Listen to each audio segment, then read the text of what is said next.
অহংকারের ছায়ায় ফেরাউন নীল নদের তীরে গড়ে উঠেছিল এক বিশাল সাম্রাজ্য।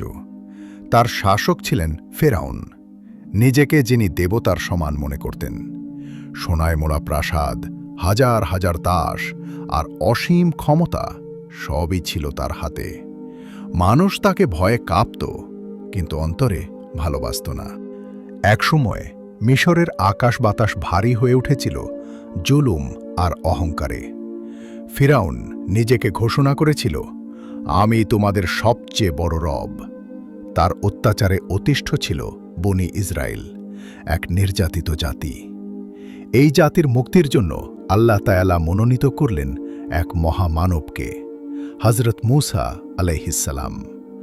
আল্লাহর আদেশ, হযরত মূসা আল্লাহর আদেশে বনি ইসরায়েলকে নিয়ে মিশর ত্যাগ করলেন। রাতের অন্ধকারে তারা চলছিল মুক্তির পথে, কিন্তু হঠাৎই পেছন থেকে ধুলো উড়তে দেখা গেল।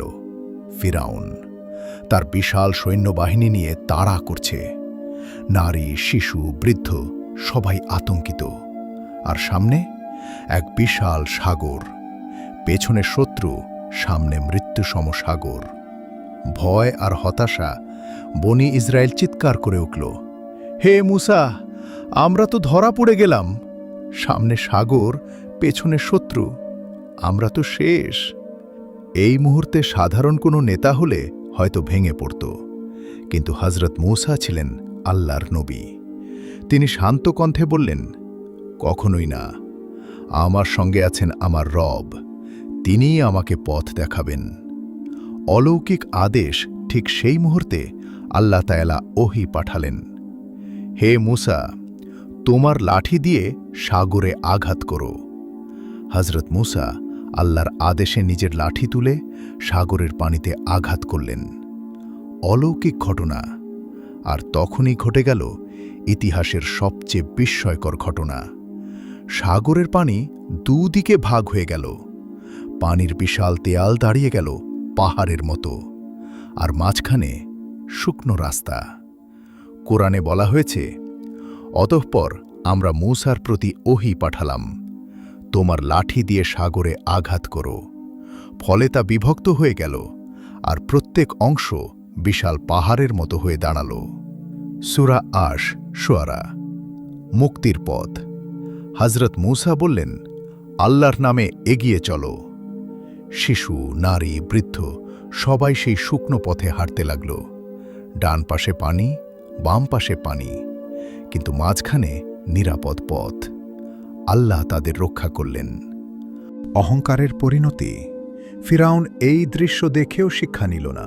সে চিৎকার করে বলল, তাদের ধরো, আমিও পারব।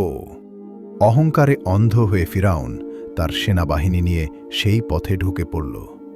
কিন্তু যখন শেষ বনি ইসরায়েল সাগর পার হল, ধ্বংস। আল্লাহর আদেশে সাগরের পানি আবার মিলিত হয়ে গেল। ফিরাউন ও তার বিশাল বাহিনী সাগরের গভীরে ডুবে গেল চিরতরে। মৃত্যুর মুহূর্তে ফিরাউন বলেছিল, আমি ঈমান আনলাম, কিন্তু তখন অনেক দেরি হয়ে গেছে। শিক্ষণীয় বার্তা এই ঘটনা আমাদের শেখায়, আল্লাহর উপর ভরসা কখনো বৃথা যায় না। অসম্ভব বলে কিছু নেই যদি আল্লাহ চান। অহংকার ধ্বংস ডেকে আনে, ধৈর্য ও বিশ্বাসী প্রকৃত মুক্তির পথ।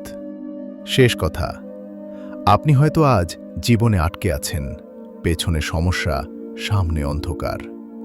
মনে রাখবেন, যে আল্লাহ সাগরের মাঝে রাস্তা বানাতে পারেন, তিনি আপনার সমস্যার মাঝেও পথ বানাতে সক্ষম। আল্লাহ আমাদের সবাইকে শিক্ষা গ্রহণ করার তৌফিক দিন। আমিন।